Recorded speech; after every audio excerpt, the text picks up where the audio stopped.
الحمد لله الحمد لله الحمد لله الحمد لله الحمد لله الحمد لله الحمد لله.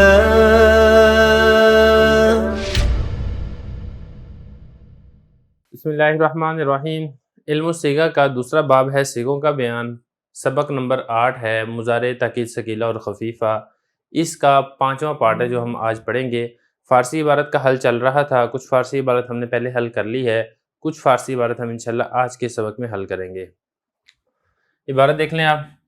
ماقبل نون ثقیلہ در یفعل تفعل افعل نفعل مفتوح میں شود و نون رابی در صیغ تثنیہ و جمع مذکر و واحد حاضر میں افتد.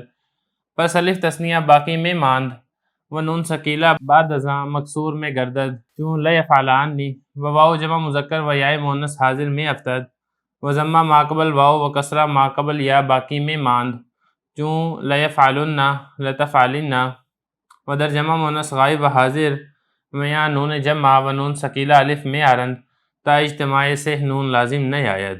ترجمہ دیکھ لیں. نون ثقیلہ کا ماقبل یفعل تفعل افعل نفعل میں مفتوح ہوتا ہے اور نون رابی تثنیہ کے صیغے میں اور جمع مذکر کے صیغے میں اور واحد حاضر مؤنث کے صیغے میں گر جاتا ہے. پس الف تثنیہ باقی رہتا ہے اور نون ثقیلہ اس کے بعد مکسور ہو جاتا ہے جیسے لیفعلانی, اور واو جمع مذکر اور یا مؤنث حاضر وہ بھی گر جاتا ہے, اور ضمہ واو سے ماقبل اور کسرہ یا سے ماقبل وہ باقی رہتا ہے جیسے لیفعلن لتفعلن, اور جمع مؤنث غائب اور حاضر میں نون جمع اور نون ثقیلہ کے درمیان الف لے آتے ہیں تاکہ تین نونوں کا جمع ہونا لازم نہ آئے. عبارت ہم نے پڑھ لی ہے, ترجمہ ہم نے کر لیا ہے. اس کی تھوڑی سی تشریح دیکھ لیں.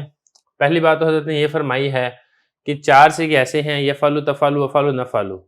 جب اس کے آخر میں آپ نون تاکید ثقیلہ لگائیں گے, جو اس کے پہلے نون تاکید ثقیلہ سے پہلے اس پر ضمہ تھا وہ ضمہ فتح سے تبدیل ہو جائے گا. دیکھیں اس پہ ضمہ ہے نا, یفعل تفعل افعل نفعل ضمہ ہے, لیکن جب آخر میں نون تاکید ثقیلہ کا لگ جائے گا یا اسی طرح نون تاکید خفیفہ کا لگ جائے گا تو یہ ضمہ فتح سے تبدیل ہو جائے گا اور یہ بن جائے گا لیفعلن لتفعلن لافعلن لنفعلن.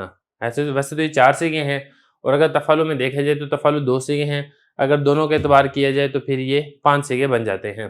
اس کے بعد آگے یہ فرمایا حضرت نے کہ تثنیہ کے صیغوں میں اور جمع مذکر اور واحد حاضر کے صیغوں سے نون رابی گر جاتا ہے. دیکھیں تثنیہ کے 4 صیغے ہیں, یفعلانی تفعلانی تفعلانی, اور تفعلانی 3 آتے ہیں اور یفعلانی 1 آتا ہے. ان چاروں صیغوں سے جب آخر میں آپ نون تاکید ثقیلہ کا لگائیں گے تو تثنیہ کا نون گر جائے گا. پھر اسی طرح جو جمع مذکر ہے یفعلون تفعلون, ایک جمع مذکر غائب اور دوسرا جمع مذکر حاضر, یہ جمع مذکر مخاطب, ان دونوں کے آخر سے بھی نون جمع کا گر جائے گا. اور اسی طرح جو واحد مؤنث مخاطب ہے اس کے آخر میں بھی نون ہوتا ہے, یہ نون بھی گر جائے گا. تو ایک تبدیلی یہ ہونی ہے, جب آپ نے نون تاکید ثقیلہ لگانا ہے تو نون تثنیہ گر جاتا ہے, نون جمع مذکر گر جاتا ہے اور نون واحد مؤنث مخاطب کا گر جاتا ہے.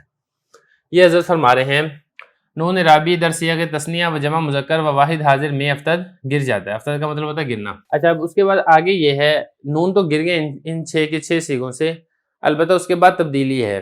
اس کے بعد یہ ہے کہ جو تثنیہ کے 4 صیغے ہیں نون گر جائے گا, لیکن جو الف تثنیہ ہے وہ باقی رہے گا اور اس کے آخر میں نون تاکید ثقیلہ لگ جائے گا اور اس نون تاکید ثقیلہ پر کسرہ آئے گا.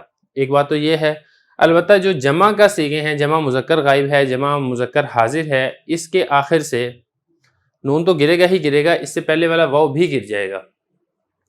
تثنیہ کا الف نہیں گرے گا, جمع کا واو گر جائے گا, اور جو واحد مؤنث حاضر ہے اس کا یا بھی گر جائے گا.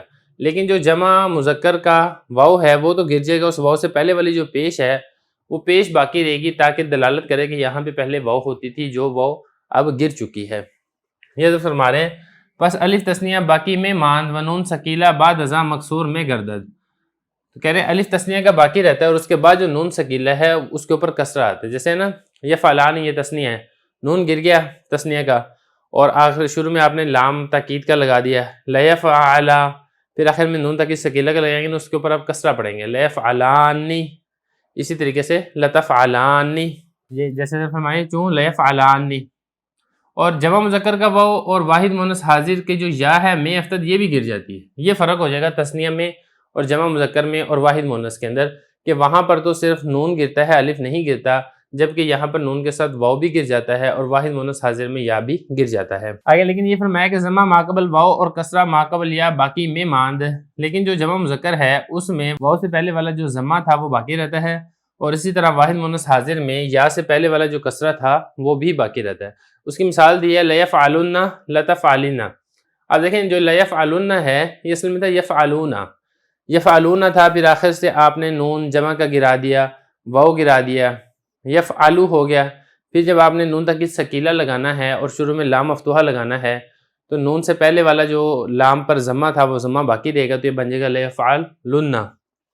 اسی طریقے سے لتفعلن بھی ایسے ہی ہے، تفعلین تھا، نون گر گیا اور نون کے بعد جو یا تھا وہ بھی گر گیا، لیکن یا سے پہلے جو لام پر کسرہ تھا وہ لام پر کسرہ باقی رہے گا. آخر میں آپ نے نون تاکید ثقیلہ کا لگا دینا ہے، شروع میں لام مفتوحہ لگا دینا ہے، تو یہ بن جائے گا لتفعلن.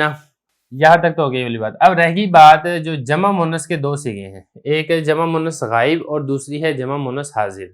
دیکھیں اس کے آخر میں بھی نون آتا ہے، جیسے یفعلنا تفعلنا، یہ جو نون ہے یہ نون نہیں گرتا، یہ نون باقی رہتا ہے.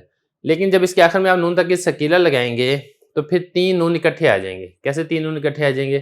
دیکھیں یفعلنا ایک نون تو ہے جمع مؤنث کا، اس کے آخر میں جب آپ نے نون تاکید ثقیلہ لگا دیا تو ثقیلہ اصل میں دو نون ہوتے ہیں، کیونکہ تشدید ہوتا ہے نا نون پر، اور نون پر جب شد ہو یا نون پر جب تشدید ہو یا ہم یہ کہ نون جب مشدد ہو تو اصل میں وہ دو نون ہوتے ہیں، ایک نون ساکن ہوتا ہے اور دوسرا نون متحرک ہوتا ہے. تو اس وجہ سے تین نون ہو جائیں گے، دو نون ہو جائیں گے نون تاکید ثقیلہ کے اور ایک نون ہو جائے گا نون جمع مؤنث کا.